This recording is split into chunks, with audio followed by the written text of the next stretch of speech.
فيك يا شيخ علي؟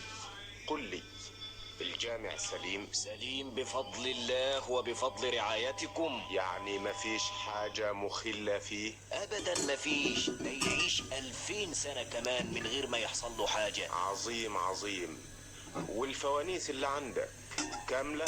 والله ناقص 4 فوانيس كانوا اتكسروا وطلبت بدلهم، وطلبت كمان 7 حصر عشان حصر السنة اللي فاتت قربت تدوب. طيب تبقى تروح بكرة تستلمهم من دار القضاء، ولا عايز رمضان يقبل والجامع غير كامل البهجة؟ ربنا يجعل ايامه منيرة دائما. اي حاجة لازماك تبقى تطلبها. وعلى فكرة، جالنا شوية زلع وأزيار كويسة، ابقى استلم 2 3 علاوة على اللي عندك عشان توضعهم أمام الجامع وتملاهم قبل المغرب كل يوم. ان شاء الله. كل عام وانتم بخير.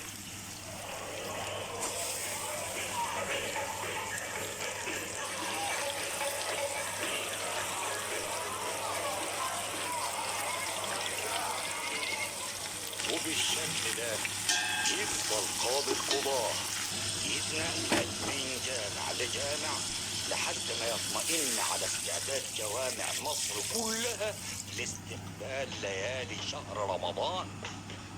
قربي يا ماما، قربي بقى، غبتي كده ليه؟ ايه، كنت بوضب لك تشكيلة على ذوقك بس كلها. وريني كده.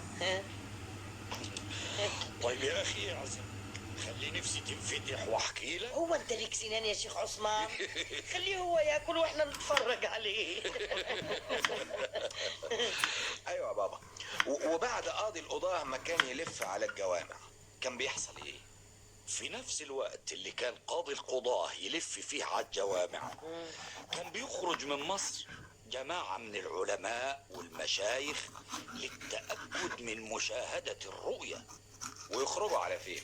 كانوا بيروحوا في الخلا وينصبوا خيم يقعدوا فيها عشان يشوفوا الهلال ساعة ظهوره. ولما كانوا بيشوفوه كانوا بيعملوا ايه؟ كانوا بييجوا على بيت القاضي ويتعمل احتفال كبير بالمناسبة دي، ويخرج واحد منادي يلف في الشوارع.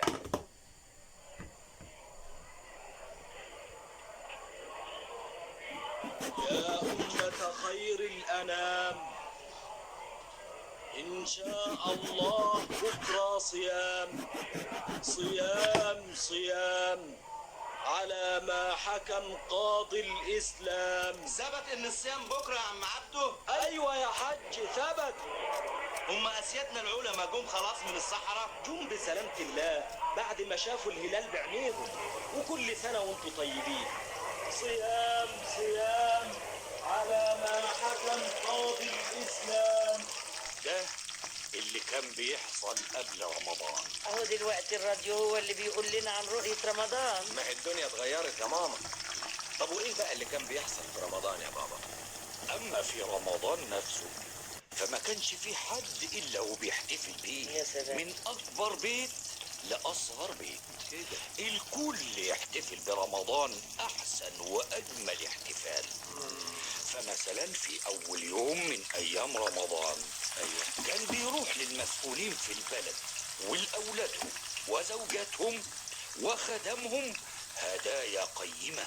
والهدايا دي كانت عبارة عن ايه بقى؟ كانت عبارة عن طبق كبير من الفضة مليان حلويات. المهم الحلويات. هو فيه هدية احسن منها؟ فيه طبعا. هيكون ايه احسن منها؟ وسط الحلويات كانت بتبقى فيه صرة من الذهب. ياه، ده زي ما يكون حلم. على كده الاهالي ما كانش بينوبهم حاجة من الخير ده كله. ازاي ما ينوبهمش؟ كان بينوبهم قوي. ازاي؟ يعني مثلا في اول يوم برضه كانت تتفتح دار الكسوة ويروح الاهالي كلهم وتبقى زحمة ملهاش اول ولا اخر.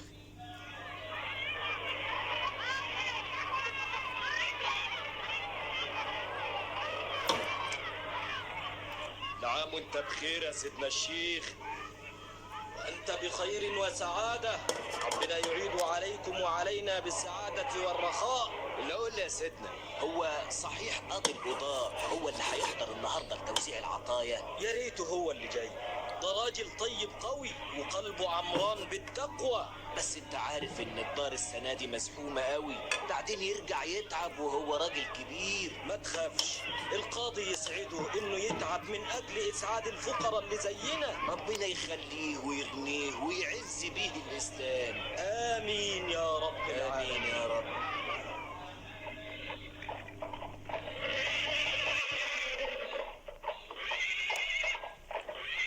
يظهر ان موكب قاضي القضاة وصل. قاضي القضاة، افسحوا الطريق لمولانا قاضي القضاة. الحمد لله انه جه النهارده. نصر الله الاسلام، اعز الله القاضي القضاة كل عام. اتفضلوا استريحوا. كل عام وانتم بخير. نادي على الموجودين عشان يتفضلوا يستلموا نصيبهم من دار الكسوة. الشيخ حسن الموردي، اتفضل. خد يا شيخ حسن. ياخد عدوك وينصرك على مين يعاديك ويعز بيك الاسلام. دي كسوة علشانك انت، عباية وقفطان. ربنا يسترك دنيا واخره. ودول مقطعين قماش علشان اولادك. وده كيس مليان بخور على بركة الجامع الازهر عشان تبخر بيه. ربنا يعيد على مولاي الايام بخير. يا رب انصر الاسلام.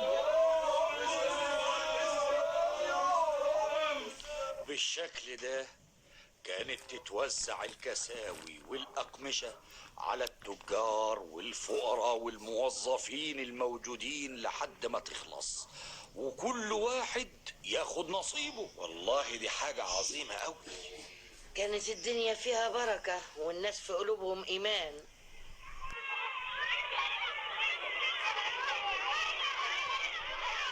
وزمان برضو كان الأولاد يحتفلوا برمضان زي دلوقتي. إزاي؟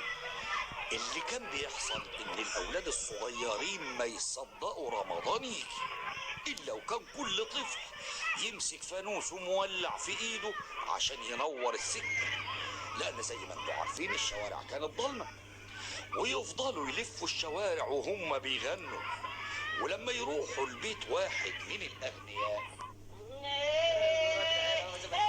استنوا يا ولاد هنا لما ننده على الحاج عمار عشان يدينا العادة. يا عم الحاج عمار، يا عم الحاج عمار. مين بينده؟ احنا يا عم الحاج. وعايز ايه يا شاطر؟ كل سنة وانت طيب يا عم الحاج. وانت طيب يا ابني. يلزم خدمة؟